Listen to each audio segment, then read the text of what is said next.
Kembali lagi bersama gua di channel Sobat Gurun Official. Di video kali ini gua bakalan ngebahas mengenai kasus yang dimana kasus ini saat ini sedang marak-maraknya dan bahkan banyak sekali orang-orang yang sudah mulai transparan terhadap kasus ini. Apakah kasus itu yakni kasus LGBT? Saat ini masih banyak LGBT yang semakin marak disuarakan dan tidak ada habisnya untuk mengajak pemerintah untuk melegalkan tindakan tersebut gitu.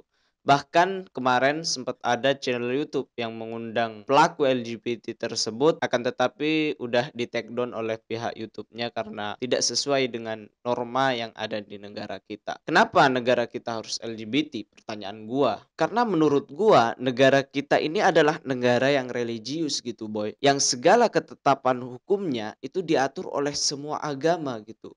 Entah itu Islam, entah itu Kristen, entah itu Konghucu, Hindu, Buddha, semua pasti mengatur negara ini. Ada konsep-konsep agama di situ terhadap peraturan-peraturan yang ada di negara ini. Apalagi negara Indonesia ini adalah negara yang mayoritas penduduknya ini adalah mayoritas agama Islam gitu. Bahkan menjadi agama terbesar Islam di dunia gitu kan. Dan menurut gua bukan hanya Islam gitu yang melarang tentang tindakan LGBT ini. Semua agama bahkan mungkin melarang menurut gua, karena gua kemarin sempet baca tentang Hindu gitu kan yang melarang apa, bukan melarang sih, tapi apa ya, tidak ada tindakan yang membolehkan LGBT ini. Coba sekarang gua mau tanya sama kalian gitu kan, agama mana gitu yang membolehkan LGBT? Gua mau tanya sama kalian, mungkin kalian yang beragama Kristen di Alkitab mungkin ada LGBT yang dilegalkan dalam Alkitab, atau mungkin di kitab Weda gitu kan, atau di Tripitaka kan. Gua mau tanya dulu gitu kan. Apalagi dalam Al-Qur'an yang membolehkan LGBT yang nggak bakalan nemu gitu kan. Coba kita lihat penjelasan dari pakar orang Hindu, kita lihat nih ya. Kita lihat di dalam kitabnya orang Hindu. Nih, gua mau kasih tahu sama kalian ya. Ini pertanyaannya. Mas, kemarin aku melihat ada foto pemangku di Bali yang meresmikan perkawinan sejenis turis bule. Sebenarnya boleh nggak sih perkawinan sejenis dalam Hindu? Nah, ini dijawab oleh pakar Hindunya gitu kan. Kalau mau jujur, aturan perkawinan dalam Hindu sangat ketat. Seloka-seloka Veda yang banyak dikutip perihal pernikahan dalam Hindu antara lain RG Veda X.85.36 sampai 42. Ini mungkin istilahnya ayatnya gitulah. Dan juga beberapa sloka Artar Veda. Dalam banyak sloka-sloka tentang pernikahan selalu disebutkan bahwa hendaknya pasangan suami istri bertujuan untuk menghasilkan keturunan yang saputra. Sehingga bagi mereka pasangan yang sangat spiritualis akan menjadi pernikahan sebagai wahana bahu-membahu dalam menekuni kehidupan spiritual untuk mencapai kebahagiaan jasmani dan rohani.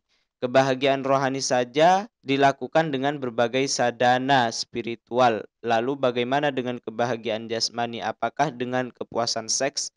Tidak. Pasangan yang spiritualis tidak disibukkan dengan kehidupan seks, tetapi hubungan seks yang mereka lakukan hanya bertujuan berketurunan alias prokreasi. Berketurunan alias prokreasi, bukan rekreasi. Namun tentu saja hal ini bukanlah hal yang mudah untuk umat Hindu pada umumnya.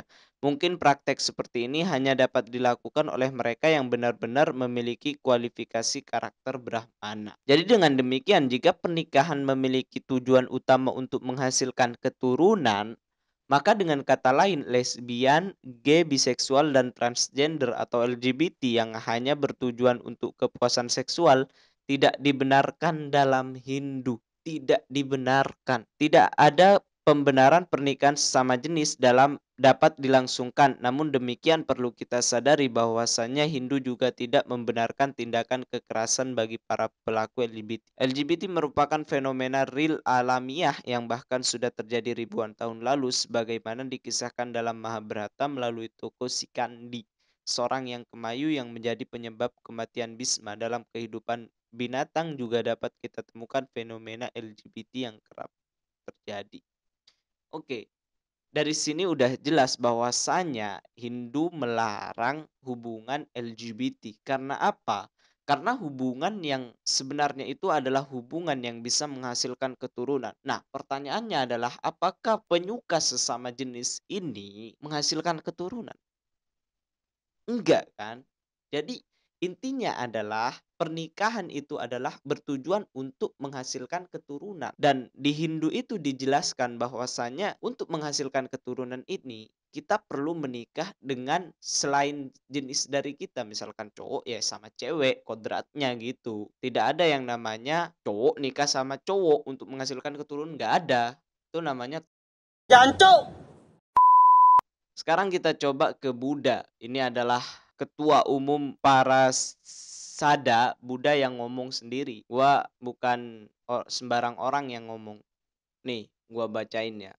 Pemuka Buddha anggap pernikahan sejenis menyimpang dari hukum alam. Pertentangan soal isu hubungan dan pernikahan sesama jenis semakin sering dibahas setelah Amerika Serikat melegalkan hal itu di seluruh negara bagian. Itu pun menggema di kalangan kaum lesbian, gay, biseksual, dan transgender di tanah air. Namun gerakan penolakan tersebut terhadap legalisasi pernikahan sejenis tidak tinggal diam. Bahkan pemuka Buddha di Indonesia buka suara soal itu. Mahapandita Utama Suhadi Senjaja mengatakan Buddha memandang perkawinan sejenis dan perilaku homoseksual sebagai tindakan tidak wajar dan menyimpang dari hukum alam. Memang larangan perilaku homoseksual tidak tercantum dalam sastra-sastra Buddha. Namun hukum agama Buddha berdasarkan kepada kewajaran dan hukum alam.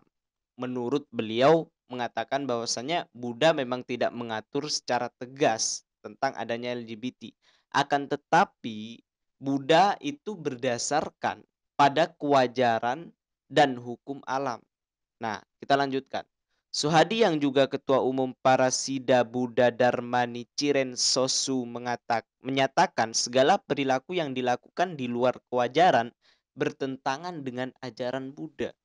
Menurut Buddha melihat semua hal harus kembali kepada hukum alam. Hukum alam. Kita harus kembali kepada hukum alam. Tentang perkawinan sejenis dan perilaku homoseksual, Suhadi mengatakan hukum alam mengenal ada beberapa cara bereproduksi, seperti bertelur atau melalui pembuahan sel telur oleh sperma. Menurut hukum alam, perkawinan itu dilakukan oleh laki-laki dan perempuan. Karena itu, Buddha menolak perkawinan sejenis. Menurut hukum alam, nih gua ulang lagi ya. Perkawinan itu dilakukan oleh laki-laki dan perempuan. Laki-laki dan perempuan. Karena itu, Buddha menolak perkawinan sejenis, baik antara laki-laki dengan laki-laki maupun antara perempuan dengan perempuan. Ini yang ngomong wakil ketua Wida Saba. Suhadi menyampaikan Indonesia sebenarnya tidak perlu ikut-ikutan Amerika Serikat melegalkan perkawinan sejenis sebab menurut dia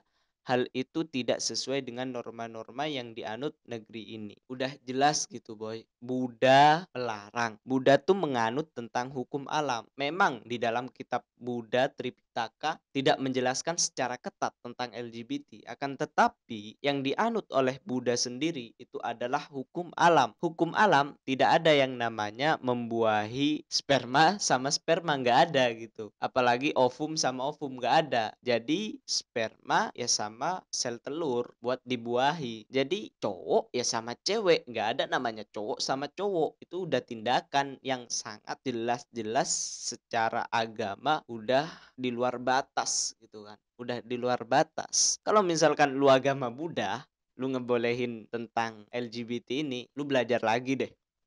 Oke, sekarang Weda udah, Buddha udah, kita cek Alkitab karena mayoritas juga Alkitab banyak yang menganut di Indonesia. Kita cek sekarang Alkitab. Oke, nih ada 8 ayat Alkitab yang menentang LGBT. 8 ayat yang menentang LGBT. 1. Kejadian dalam ayat 27 sampai 28. Nih, gua baca intinya saja ya. Gua baca intinya saja. Dalam ayat 28. Beranak cuculah dan bertambah banyak. Penuhilah bumi dan taklukkanlah itu.